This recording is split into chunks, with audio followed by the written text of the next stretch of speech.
Une arrivée spéciale pour un événement spécial. André Bourgeot à l'École supérieure de journalisme, éminent chercheur et grand connaisseur du Mali. Merci donc pour votre présence à cette rencontre d'échange avec M. André Bourgeot. Une sommité, le doyen vient de le dire, une sommité du monde universitaire.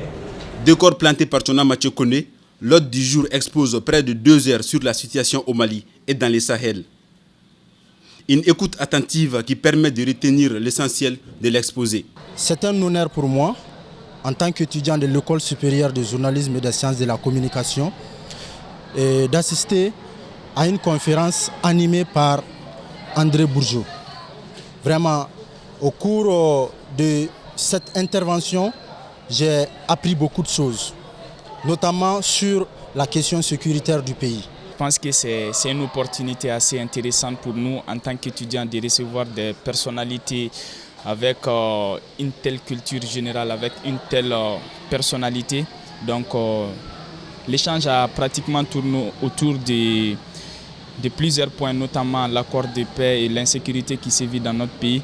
Donc moi personnellement, j'ai vraiment tiré beaucoup d'enseignements par rapport à son intervention. Le conférencier modèle à la sortie se résume. J'ai essayé de dire que vous soyez très vigilants sur les modalités de recueil de l'information, vigilants dans la restitution de l'information, et puis développer une éthique du journalisme. Mais je crois que ça, c'est le rôle de l'école, compte tenu du fait que on voit bien que la presse malienne, une partie de la presse malienne manque de professionnalisme.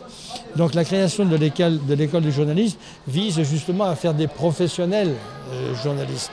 Et ça, c'est quand même quelque chose d'extrêmement important. Et puis c'est la pugnacité aussi de Bomboté qui a fait en sorte que cette école voit le jour depuis à peu près 2 ans. De pareilles rencontres permettent d'élargir l'horizon culturel des étudiants de la licence 3 à un pas du milieu professionnel. D'où cette initiative de l'encadrement. Alors nous pensons que vu la situation et les enjeux géostratégiques de la crise sécuritaire qui sévit dans notre zone, qu'il était une voie autorisée, une source digne de foi, comme on dit dans notre jargon journalistique. Et c'est pour ça que nous avons daigné l'inviter et il nous a fait l'honneur et le plaisir de venir échanger près de 2 heures avec les étudiants. Et je pense que ce fut positif pour chacun d'entre nous. C'est donc sur un satisfecit général que s'est achevée la visite d'André Bourgeot à l'ESJSC. Une visite qui fera date dans l'histoire de la jeune école.